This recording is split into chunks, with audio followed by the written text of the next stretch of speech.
Hay una nueva guía que ha salido hace un par de meses,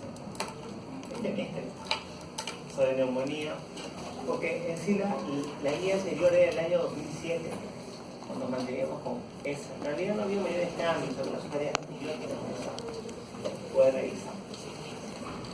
Pregunta primero. Ante sospecha, dice, de lo que es una neumonía, la evaluación o procedimiento que me confirmará el diagnóstico, ¿cuál será? Hemocultivo, solo clínica, radiología, broncofibro, antígenos urinarios. ¿Cómo se confirma el diagnóstico de neumonía? Con una radiografía. Recuerden que el diagnóstico va a ser la neumonía clínico-radiológica. ¿Qué me interesa en la clínica? ¿Qué le pregunto en la clínica a un paciente? Un cuadro agudo de tos, disnea, fiebre y en la auscultación encuentro crepitante. ¿Y qué busco en la radiografía de tórax? Una consolidación, una lesión blanquecina, algo nosa confluyente con broncograma aéreo. En este fondo blanco puedo ver los bronquios con espacios de aire. Puede ser diagnóstico clínico radiológico. Segunda pregunta, ¿cuál es el agente más frecuente de neumonía? Es el neumococo, en casi todas las edades. Sí, ¿no? Es el agente etiológico más común de neumonía, el primero que tenemos que manejar. La segunda causa suele corresponder a Haemophilus influenza, Mycoplasma pneumoniae, dependiendo de lo que ustedes lean. Pero el gen más común bajo cualquier contexto clínico siempre es el neumococo. En inmunocompetentes, en inmunosuprimidos, en diabéticos, en no diabéticos, en pacientes con VIH, no VIH, siempre es el neumococo. Y el cuadro suele ser agudo. Todos disney, puntos purulentos, que diferencia la ocultación. ¿Y qué me da la placa de tórax? Una consolidación. Lobar, por lo general. El diagnóstico entonces va a ser clínico radiológico. ¿Qué me interesa en la clínica? Que sea un cuadro agudo, pocos días de evolución. ¿Por qué digo que el cuadro sea agudo? A veces me hospitalizan pacientes con diagnósticos de neumonía con esta placa, con este infiltrado. Pero el tiempo de enfermedad es de 2 meses, 2 meses con tos, disnea. Y esta placa, ¿es una neumonía? ¿Qué es una neumonía aguda? No. Pensarás en otro tipo de etiologías, en cuadros crónicos, quizás agentes infecciosos crónicos. Entonces, ¿qué pensaré? En un cuadro agudo de neumonía por un neumococo, una neumonía crónica, un agente crónico, ¿qué puede corresponder? ¿Qué agentes infecciosos conocen que me dan cuadros crónicos infecciosos? Tuberculosis u hongos. Entonces, que parezca neumonía y que luzca como neumonía. En esta placa te puedo decir una neumonía, pero si veo a tu paciente con una frecuencia respiratoria de 18, leyendo un libro, con una tos de cuando en cuando, ¿crees que es un neumococo? No lo manejarás como tal. Si lo veo disneico, saturando bajo, con fiebre alta, leucocitosis, sí. Clínica y radiología, es importante. Y acá es frecuente la tuberculosis. ¿Qué pruebas de laboratorio podemos solicitar además? Cultivos, por ejemplo, o antígenos urinarios. Pero los cultivos y los antígenos urinarios se piden en pacientes críticos, aquellos que pasan a UCI. En el resto no se requieren cultivos. Aparte que la sensibilidad del hemocultivo es baja en sí, 25%. El cultivo de escruto, 60%. Clínico, entonces radiológico. ¿Cuándo pide una placa de control? O sea, tu paciente ingresa el día lunes. Al tercer, quinto día de antibióticos, mejora. ¿Le pides placa de control? ¿Cuándo le pedimos placa de control? En realidad no se requiere pedir placa de control. ¿Cuándo se requiere pedir entonces? En mayores de 50 años, a la 6ª semana. Digamos que un paciente fumador de 70 años viene con un cuadro agudo de tos, disnea, puntos purulentos, crepitantes y está infiltrado. Le doy antibióticos, el 5.º día mejora, ya no tiene casi tos, no tiene fiebre, mejora la leucocitosis, paciente de alta. 5 días de antibióticos suficientes se fue de alta. Pero en la 6ª semana regresa para un control. Le pido una placa de tórax, el infiltrado sigue siendo casi el mismo. O sea, clínicamente mejoró, chao neumonía, pero radiológicamente el infiltrado aún no existe. ¿Qué puedo pensar? ¿Entiendes? O sea, clínicamente, chao neumonía, pero radiológicamente aún persiste. Recuerden que una cosa es cura clínica, otra es cura radiológica. no van de la mano. La radiología se demora en mejorar, pero se demora en mejorar más o menos 6 semanas y depende incluso del germen, algunos dejan secuelas. Pero en mayores de 50 años, ¿qué tengo que pensar? ¿Qué patologías son frecuentes en mayores de 50 años? Aparte de las infecciosas. ¿Qué aparecen? No, las neoplasias. Entonces, digamos, un fumador de 70 años con clínica de neumonía, con este infiltrado, que con antibióticos mejora clínicamente el 5.º día, pero en la 6ª semana este infiltrado aún persiste. Tengo que pensar que sí, quizás sí fue una neumonía, pero una neumonía agregada sobre algo del fondo. ¿Qué de fondo? Puede ser un cáncer, o algo también infeccioso, una tuberculosis, o una micosis, o un secuestro pulmonar, o un quiste atípico, digamos, no sé. Eso se llama neumonía no resuelta, es un concepto que si quieren pueden realizar. Entonces, diagnóstico, placa de todas las control de la 6ª semana, sobre todo en mayores de 50 años. Si no mejoró, pienso que hay algo agregado. Miren, todo lo que son cultivos y antígenos urinarios para legionela y para neumococo, sobre todo en pacientes que están en UCI, cuidados intensivos. En el resto, solo se requiere clínica y radiología. Infiltrado radiológico, ¿hasta cuándo persiste? Ese es bien interesante. Depende del germen. Por ejemplo, en un neumococo sin sepsis, una neumonía común y corriente, 3-5 meses puede persistir el infiltrado. Pero digamos en un estafilococo aureus, aparte que persiste mucho, me deja secuelas. Infiltrado radiológico residual, o sea, la cura radiológica es más lenta y depende del germen. Incluso me puede dejar algunas secuelas. No van de la mano cura clínica y cura radiológica. Pides placa de control a la 6ª semana en mayores de 50 años y si el paciente tiene deterioro clínico. Si clínicamente no va bien, pues quizás ha tomado un paraneumónico o un absceso. Pides placa de control. Si no. En un joven de 20 años con neumonía no requiere un control de una placa de control. 18 años acude porque hace 5 días tiene fiebre, cefalea, tos seca. Últimos 2 días, otalgia derecha. Placa de tórax e infiltrados intersticiales en ambas bases. Agente etiológico más probable, legionela, micoplasma, hemófilos, neumococo, clamidia. ¿Cuál es? Infiltrado intersticial, ya no consolidación. ¿Cómo se llama eso radiológicamente? Una neumonía atípica. ¿El más frecuente cuál es? Micoplasma neumonía.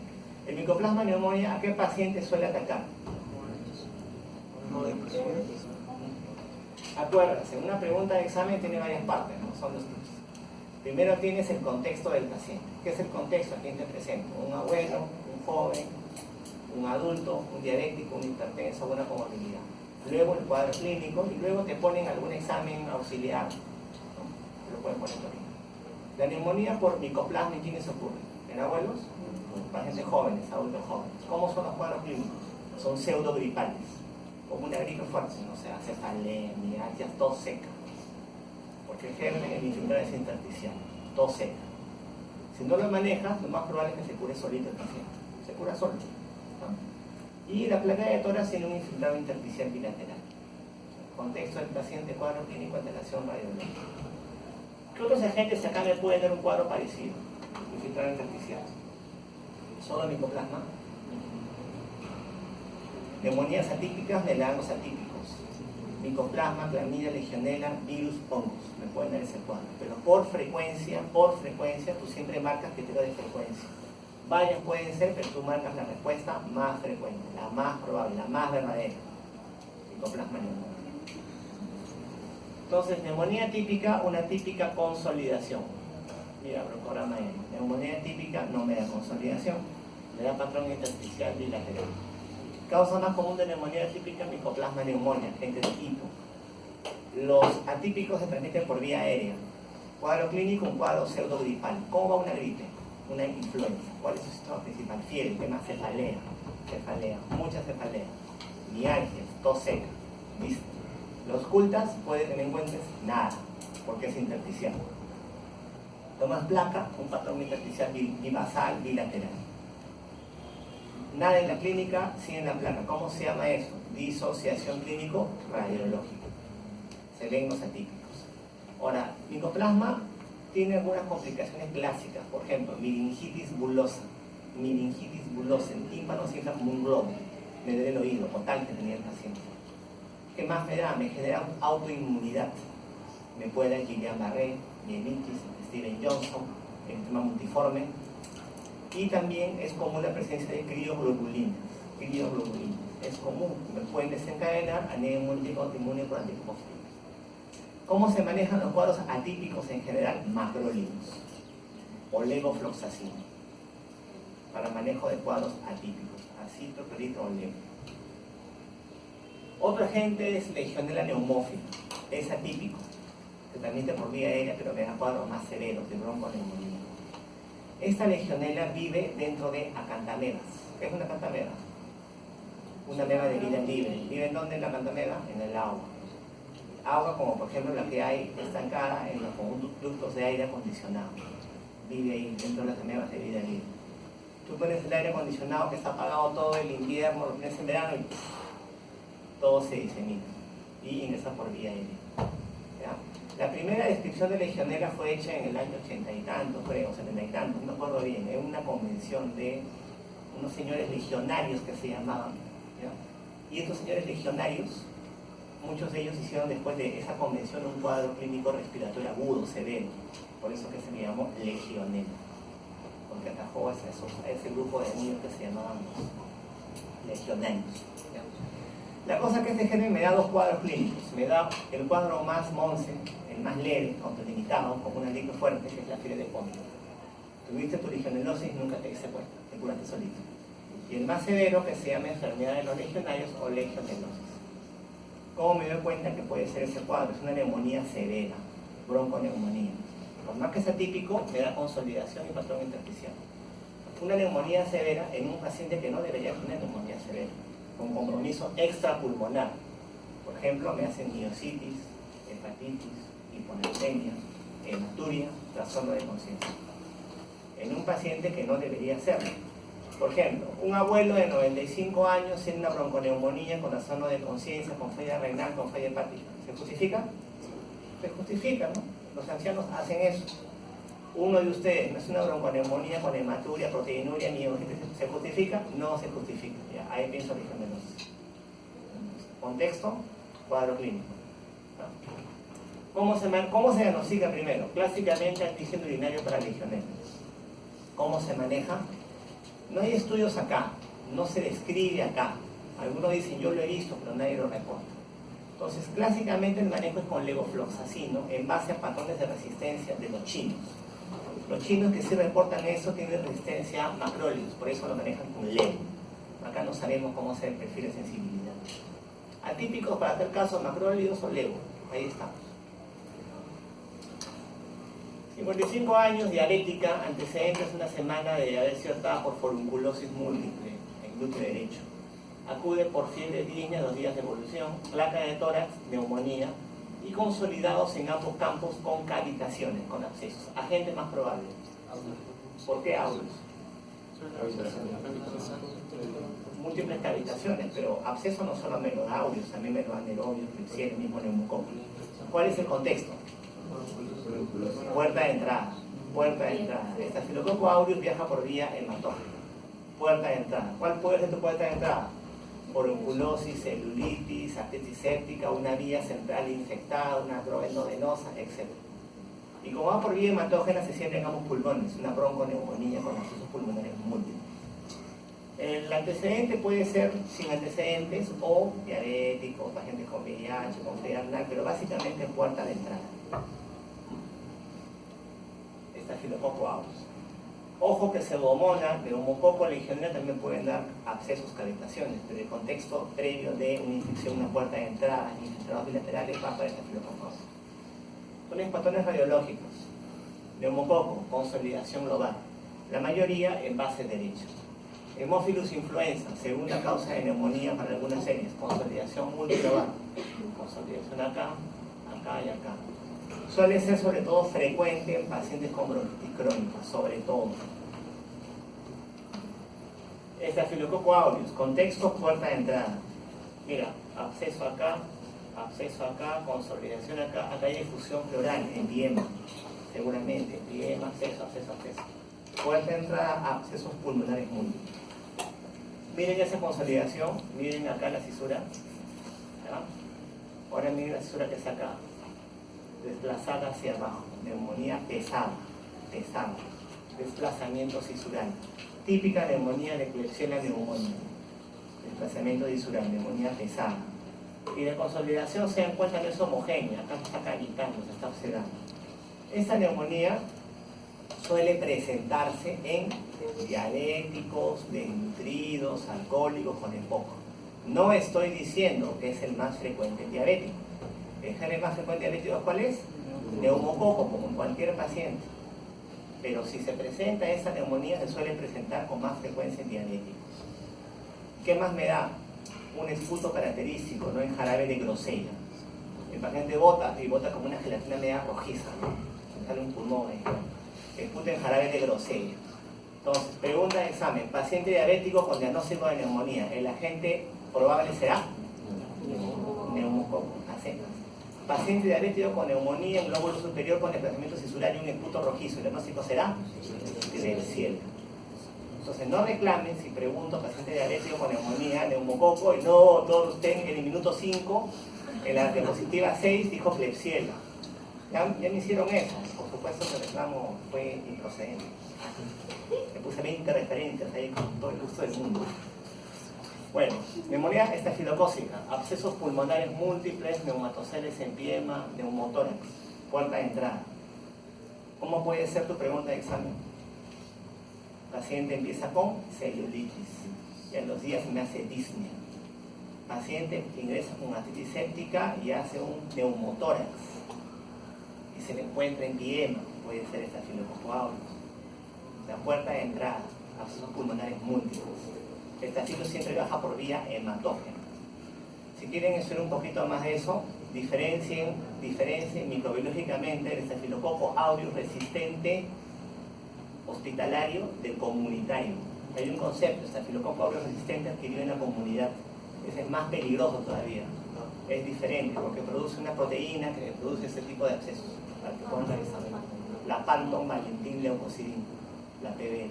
Ustedes ya la conocen. Mira, consolidaciones, abscesos, un desastre en pulmón, muchas secuelas. A ver, 35 años con infección con VIH, sin targa. Acude por tiempo de enfermedad de 4 días caracterizado por disnea, escalofríos, tos con expectoración purulenta. La placa muestra consolidación basal, satura 90. Actitud terapéutica más adecuada. Así como se la pregunta. Tratamiento ambulatorio con leo, o sea, a tu casa. Lo hospitalizo y le meto Cotri. Lo hospitalizo y le meto Boriconazol. Lo hospitalizo y le meto Celstra Claritro. Lo hospitalizo y... no, VIH igual TB, tuberculosis. Primero, ¿lo hospitalizo o lo mando a su casa? Lo hospitalizo o lo mando a su casa. ¿Por qué lo hospitaliza? Porque tiene comorbilidades. Punto. Ya está.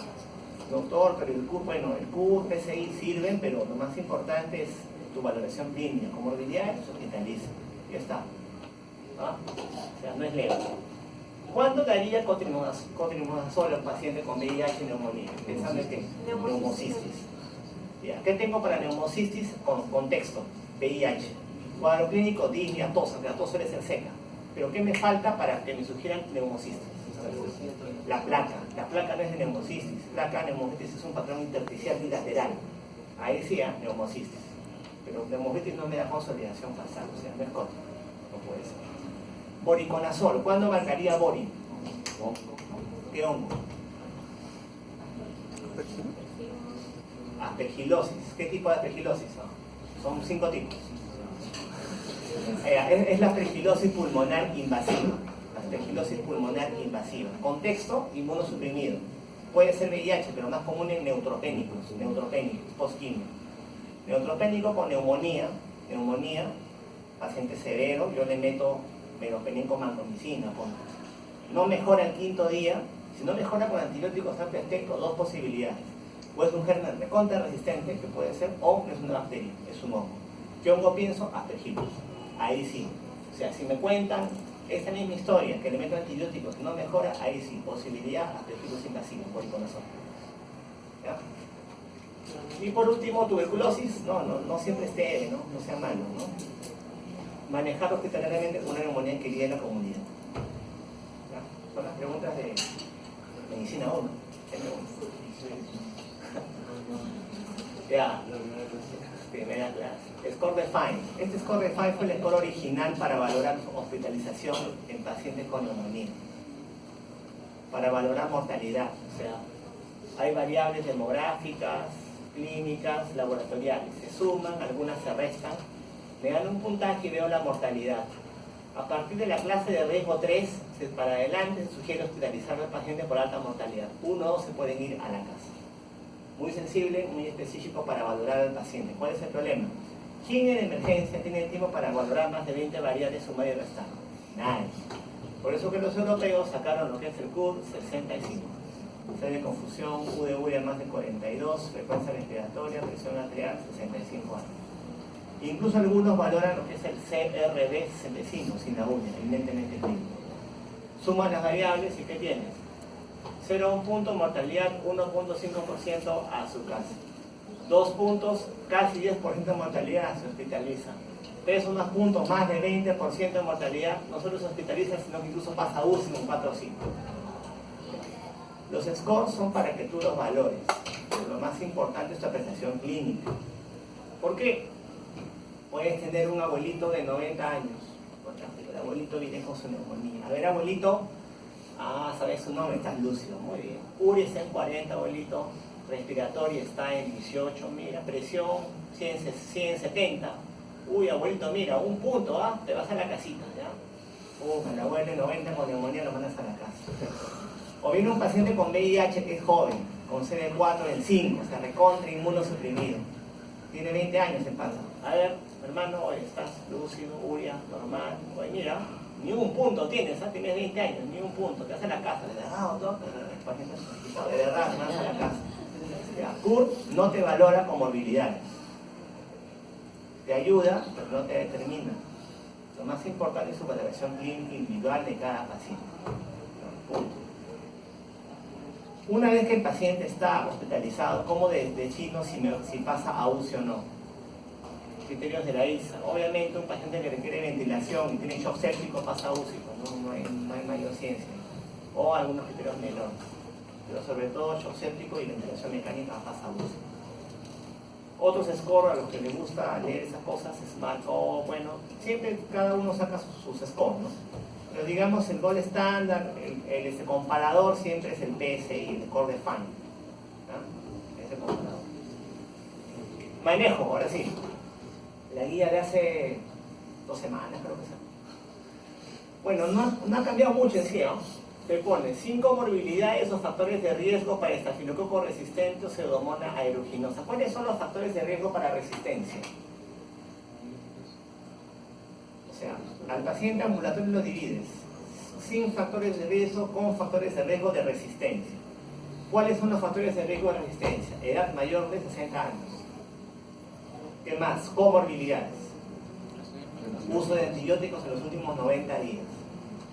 O sea, tomó cipro, se metió sepsia por una hipo, no sé. Si el paciente tiene alguno de esos, lo manejo con el esquema de acá. Terapia combinada con amoxiclavulánico o cefuroxima más un macrólido o doxiciclina o monoterapia con fluoroquinolonas. O sea, si tengo comorbilidades, uso de antibióticos previos, más de 60 años, terapia combinada o fluoroquinolonas respiratorias. Fluoroquinolonas respiratorias no incluye cipro. Cipro no cubre neumococo ni atípicos. Las respiratorias son levo, moxi, gemi. Moxi restringido para el programa de tuberculosis. No hay. Gemi no hay. Levo sí tenemos. Monoterapia para manejo de neumonía en estos pacientes. Acá te ponen amoxiclavulánico, cefuroxima más macrólico o doxi. ¿Cuándo uso doxiciclina? Siempre tengo mi primera línea y mi alternativa. Mi alternativa es doxiciclina. ¿Cuál usaría doxi?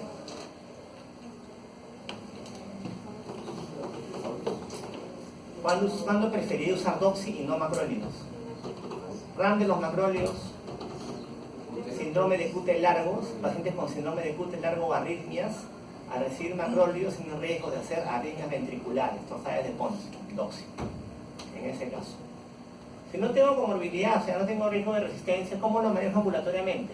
Amoxi, 1 gramo cada 8, lo van a hacer en el serum, es lo que van a tener amoxicilina, ibuprofeno y nada más. Acitromicina, claritro o doxy, alternativas terapéuticas. Si clínicamente evidencio a la ocultación una consolidación o crepitante, si iré más amoxi. Si más pienso que el cuadro es atípico, iré más para macrólidos. Depende de cada paciente.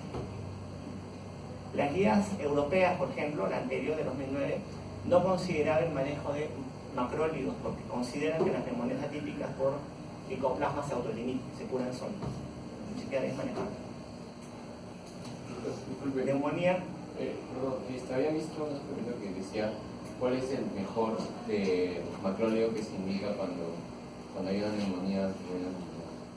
El mejor macrólido. O sea, no era muy así, pero era como que te ponía entre los macrólidos que te da a elegir uno entre varios. ¿Y cuál es la respuesta ahí? Por eso. ¿Pero cuáles eran tus alternativas? ¿Era citro o clarito? ¿No? Acitromicina. Acitromicina en el sentido de la biodisponibilidad y también su tiempo de vida media, que te permite darla una sola vez al día. Clarito me tienes que darla dos veces al día. Vamos a ver. Incluso hay formas de liberación lenta, prolongada de acitromicina que das una sola dosis y se libera lentamente en 5 días. Creo que es. ¿Qué hacemos con pacientes que se hospitalizan por puntos o que tienen comorbilidades? Y neumonía no severa. No severa, ¿cuál es? La que no cumple los criterios de la KISS-ATS. KISS-ATS, o sea, shock séptico, ventilación, pasa UCI. Y otros criterios más. Los que no cumplen eso se quedan en hospitalización. Neumonía no severa. ¿Qué opciones tenemos? Dos opciones. O una combinación de beta-lactámicos más macrólidos. ¿Qué opciones tenemos? Ampi, surlactán, o cefotaxima o ceftriaxona más macrólidos. ¿Qué es lo que más han visto que se usa? Ceftria más clarito, ceftria más ácido. La guía no te dice ceftriacito, te dice beta-lactámicos más macrólidos, te da opciones, la que tú más quieras usar. ¿Qué más tenemos? No quiero usar esto, una fluoroquinolona respiratoria como monoterapia. Y aquí sugiere, obviamente, si va a estar hospitalizado por vía endovenosa. En el Perú no tenemos vía endovenosa, o es muy escaso, del levomoxi. Por eso que más usamos, ceftria, clarito. Hospitalarios, neumonía no severa, que están en los premios.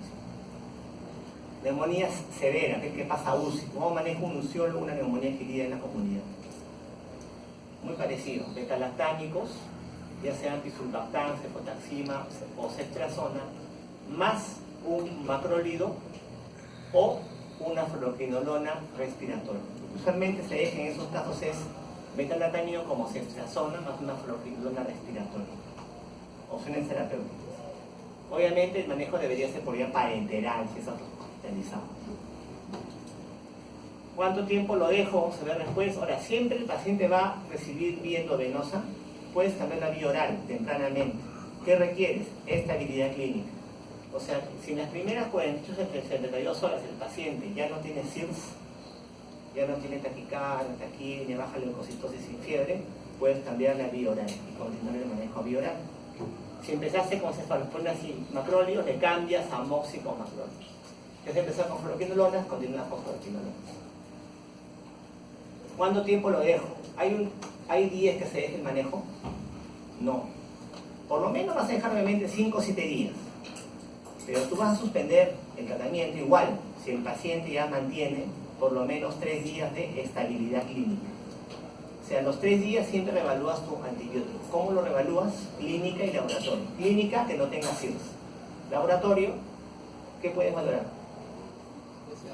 PCR, leucocitosis, por ejemplo, que vaya mejorando. Obviamente eso tiene que ser individualizado. ¿Qué significa? Un paciente con una neumonía estafilocócica con accesos múltiples, el manejo va a ser pues, por 3 semanas seguro, ¿no? Depende, si un acceso grande igualito, más semanas, se entiende igualito. 40 años, cuadro convulsivo, taquipneica, placa de tórax, neumonía en base a mi tórax derecho. ¿Cuál es su diagnóstico en este caso? Convulsionó, le encuentran, le llevan a emergencia, encuentran un infiltrado pulmonar. Su diagnóstico es una neumonía aspirativa. Se define como neumonía aspirativa aquel infiltrado pulmonar que aparece en un paciente con alto riesgo de aspiración de gran contenido de la orofaringe. Tienes una neumonía aspirativa, el manejo usual, ¿cuál debe ser? Clindamicina. ¿Qué me dicen de metronidazol? ¿Por qué no me sale la memoria abajo?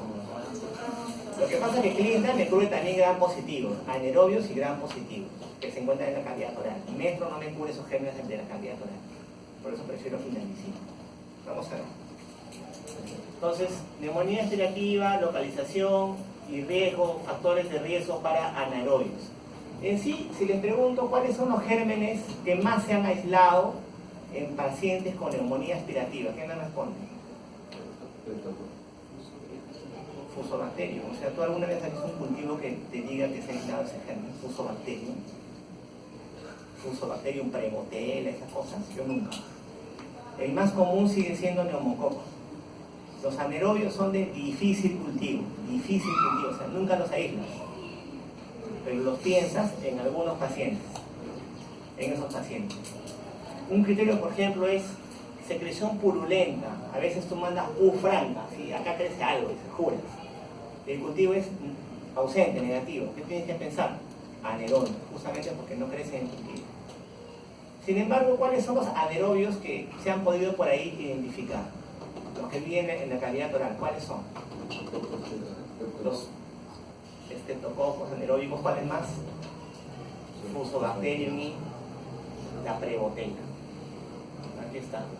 Estreptococos, Fusobacterium y la prebotella. Son los anaerobios que se encuentran en la cavidad oral. Entonces habrá que dar cobertura frente a anaerobios en estos casos. Incluso aún tú sin aislar ese germen en el esputo o en el cultivo porque no crece. El manejo usual, ¿cuál suele ser? Clindamicina. Y solemos asociarlo a ceftriaxona o una fluoroquinolona respiratoria como leofloxacina. Acá está la lista de antibióticos que me cubren anaerobios. Obviamente el metronidazol es una buena opción, pero no me cubre los gram positivos de la cavidad oral, por eso que no se sugiere para manejo de neumonía. Si no doy la clindamicina, ¿qué más podría usar? Por ejemplo, carbapenens. ¿Cuáles son? Meropenem, mipenem, doripenem, carbapenem, por ejemplo. ¿Qué más? Beta-lactámicos más un inhibidor de beta-lactamasa. ¿Cuáles son esos? Amoxiclavulánico, muy buen antibiótico. Cuando tengan accesos odontogénicos, usen amoxiclavulánico, cura anaerobios. ¿Qué más? Antisurlactante. Hiperacina con tazobactam y por supuesto la clindamicina, que es el de elección. Acá están los que no sirven. Ya. Ahora, si tienen suerte ustedes de aislar el germen, sobre todo en pacientes que están en UCI porque ahí se toman cultivos, dan el antibiótico dirigido para el germen, dirigido para cada germen. Y acá les hago el comentario de lo que es estafilococo aureus resistente, meticilino resistente. El manejo de primera línea no es vancomicina, es linezolid. No, es linezolid. Lo que pasa es que uno piensa que es banco porque en el hospital te damos banco porque no tenemos línea. ¿Qué sucede? Linezolid tiene mejor biodisponibilidad al pulmón y es menos tóxico que la banco. Llega mejor al pulmón y menos tóxico. O sea, si tengo línea en el hospital se deja linezolid. No tengo línea, dale banco, pues no nadie te va a decir nada, ¿no es cierto? Por eso, una cosa es que tú aprendas por lo que el otro hace en el hospital, todo el mundo le dijo banco mero, ¿no? Ese es el esquema. Y otra cosa es en realidad cómo es. Si tienes línea, le das linezolid. Manejo específico. 60 años hospitalizada por retroacidosis diabética, durante hospitalización cursa con neumonía, añadiéndose mastoiditis izquierda y signo de flogosis en pabellón auricular del mismo lado, con presencia de secreción purulenta. Germen más probable causante de la neumonía. Tiene neumonía hospitalizada y tiene una mastoiditis y flogosis en el pabellón auricular. ¿Tiene una relación eso? ¿Puede ser algún germen que produzca más cosas? Pseudomonas. ¿Por qué? ¿Cómo se llama ese cuadro que tiene a nivel del oído? Otitis externa maligna. ¿Qué tan frecuente es?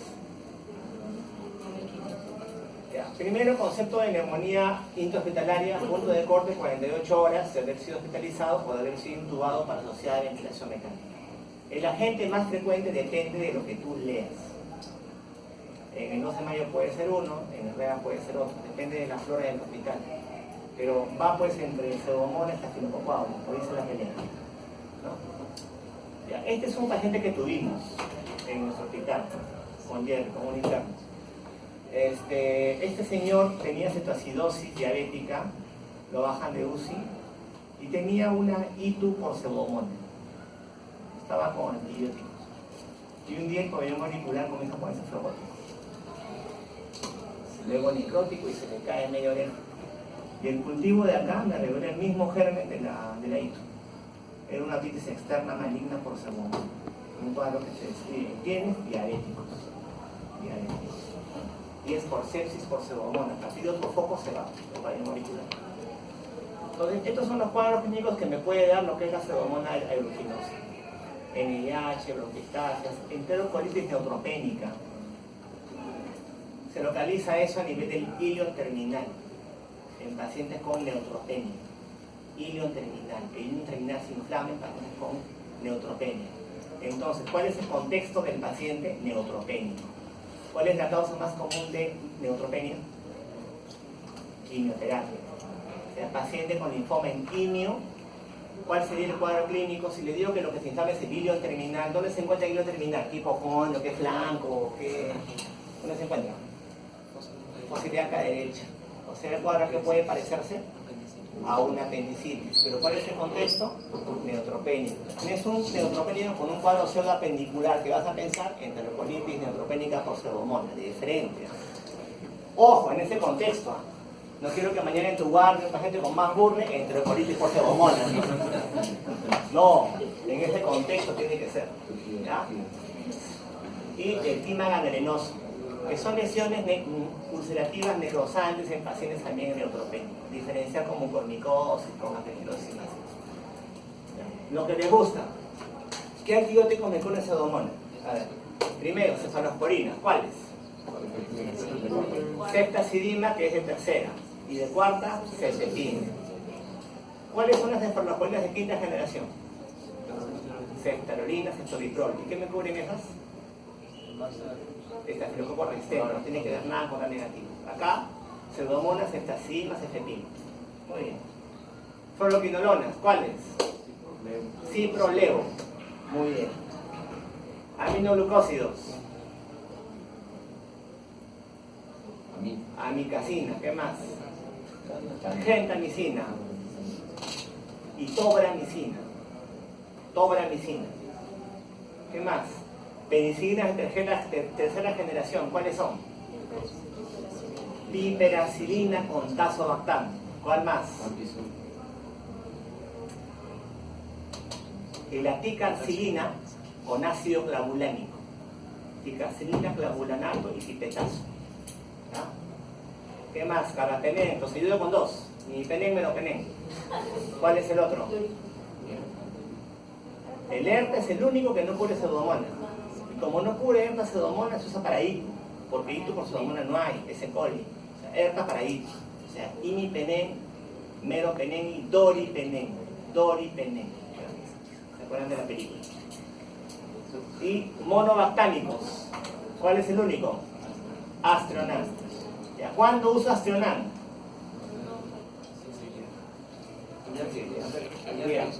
Cefalosporinas, penicilinas, carbapenem, monobactámicos son betalactámicos. Entonces, teóricamente, si hay alergia a uno, ¿hay alergia a todos? Teóricamente sí, pero no siempre pasa. Los que son alérgicos a la penicilina tienen 30% de posibilidad de ser alérgicos a las cefalosporinas. 5% de ser alérgicos a los carbapenems y casi inexistente con los monobactámicos de reacción cruzada. Entonces, un paciente alérgico a la penicilina y con pseudomona, lo más seguro de los betalactámicos es Astronan. Esa es su indicación. ¿Qué hago con las pseudomonas que bajan de UCI con resistencia a carbapenems?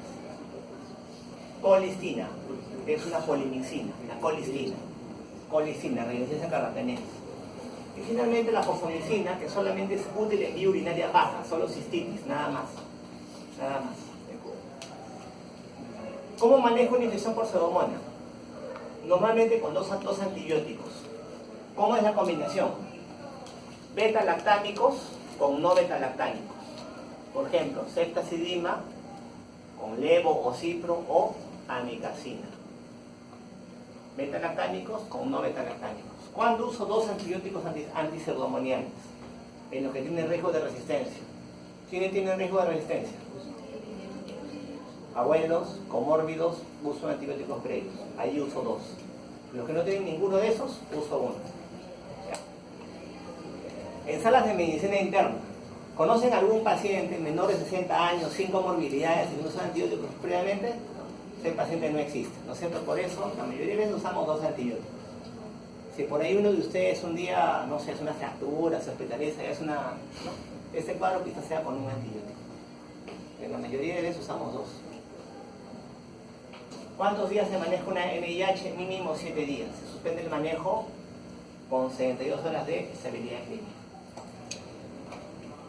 Los esquemas, se prefiere dar cobertura contra Staphylococcus aureus con banco o line, sobre todo en quienes me preocupo dar esta cobertura contra Staphylococcus aureus. En aquellos que tienen neumonía asociada a ventilación mecánica, son los que más propensos están a neumonía por Staphylococcus aureus, están intubados. Y también sugiere la guía en aquellas áreas de hospitalización donde la resistencia a Staphylococcus es más de 25%, burlo de Staphylococcus aureus. Si manejo Pseudomonas aeruginosa y bacilos gram negativos, ya saben, beta-lactámicos o no beta-lactámicos, es la combinación. Pseudomonas y gram negativos. ¿La Pseudomonas aeruginosa es un bacilo gram negativo o una positivo? Es un bacilo gram negativo. ¿Es una enterobacteria o no? Es un bacilo gram negativo no fermentador. Los gram negativos son las enterobacterias del intestino, E. coli, no fermentadores, no están en el intestino. Pero no fermentadores, me acuerdo de 3, creo que hay más. Pseudomonas aeruginosa, Acinetobacter baumannii y Stenotrophomona maltophilia. ¿Se acuerdan? Micro. Stenotrophomona maltophilia, Acinetobacter y Pseudomonas. Eso sí lo manejan, ¿no es cierto? ¿Se acuerdan de eso? Eso viene en el ENAM. Salud, ENAM, viene esa cosa. Bueno, creo que es todo. Bueno, igual, esquemas de antibióticos para neumonía intrahospitalaria, combinaciones, dependiendo de la resistencia. La idea es dar 2 antipseudomoniales en pacientes con riesgo de resistencia y cobertura para Staphylococcus aureus en aquellos pacientes que están en áreas de resistencia y que han sido intubados, tienen neumonía asociada a ventilación mecánica. En aquellos pacientes sin riesgo de resistencia se puede dar monoterapia. Eso es todo. ¿Han entendido? Ya. Nos vemos en la siguiente clase, que es la última.